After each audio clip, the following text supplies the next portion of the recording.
हे राजा परीक्षित, उपरोक्त ऊपर लिखे गए वचन कहकर मुरली मनोहर ने दिव्य प्रकार की रासलीला आरंभ की। उन्होंने पूरे वन में अपनी माया प्रकट कर दी, जिससे कि उनके अनेक रूप हो गए।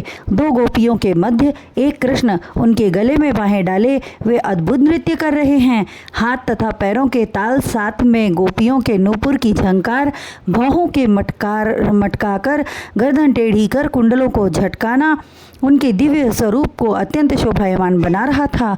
भगवान के उस अप्रतिम सौंदर्य और दिव्य महारास लीला को देखने के लिए देवतागण अपने अपने विमानों पर आरूढ़ होकर आकाश में विचरण करने लगे।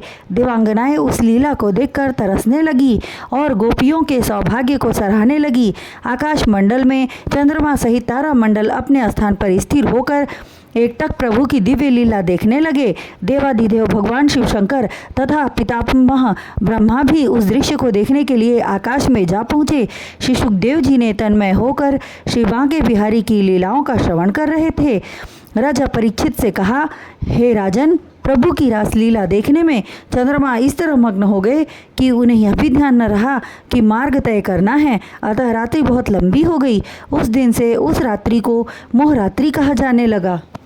गोपियाँ ठुमके मारकर नाच रही थी, कभी आगे कभी पीछे हाथ घुमाकर कमर लचकाकर, तो कभी कन्हैया के साथ उछल पड़ती, जिससे उनके भारी स्तन तथा कानों के कुंडल जोर जोर से हिलने लगते। नाचते नाचते उनके मुखमंडल पर पसीने की बूंदें उभर आई, केशों की बेड़ियां खुल गई, किसी के लहंगों की गांठें खुल गई, तो कोई थक कर कहने लगी, हे प्राण प्यारे, थोड़ी देर विश्राम कर लूं, फिर नाचूंगी। और वह उनके कंधे पर सिर टिकाकर विश्राम करने लगी। एक गोपी उनके हाथ को पकड़कर चूम लिया। इस तरह वे गोपियाँ श्री लक्ष्मी जी से ज़्यादा सौभाग्यशाली हो रही थी। हे राजन, जिस समय गोपियाँ नाचते नाचते गिर पड़ी तो श्री श्याम सुंदर उसे अपनी बाहों में उठा लेते और वह मग्न होकर दुगने उत्साह से नाचने लगती। तब सभी गोपियाँ पूर्ण रूप से थक गईं। तब भगवान रास बिहारी उन्हें अपने संग लेकर यमुना जी के जल में जा घुसे, जैसे हथनियों के बीच गजराज हो। गोपियाँ उनके ऊपर जल उलीचकर अपने प्रेम का प्रदर्शन करने लगीं। भगवान का गोपियों के साथ जल क्रीड़ा करते हुए देखकर देवगण भाव विभोर होकर आकाश मार्ग से पुष्प वर्षा करने लगे। तत्पश्चात जब जल विहार करने से नृत्य नाचने की थकान उतर गई, तब वे गोपियों सहित जल से बाहर निकले और एक अति सुंदर पुष्प वाटिका में गए और केशर आदि की सुगंध लगाकर विशिष्ट पुष्पों की माला गोपियों को पहनाकर बोले, हे ब्रज सुंदरियों, अब तुम सब अपने अपने घरों को जाओ, क्योंकि अब थोड़ी रात्रि शेष रह गई है।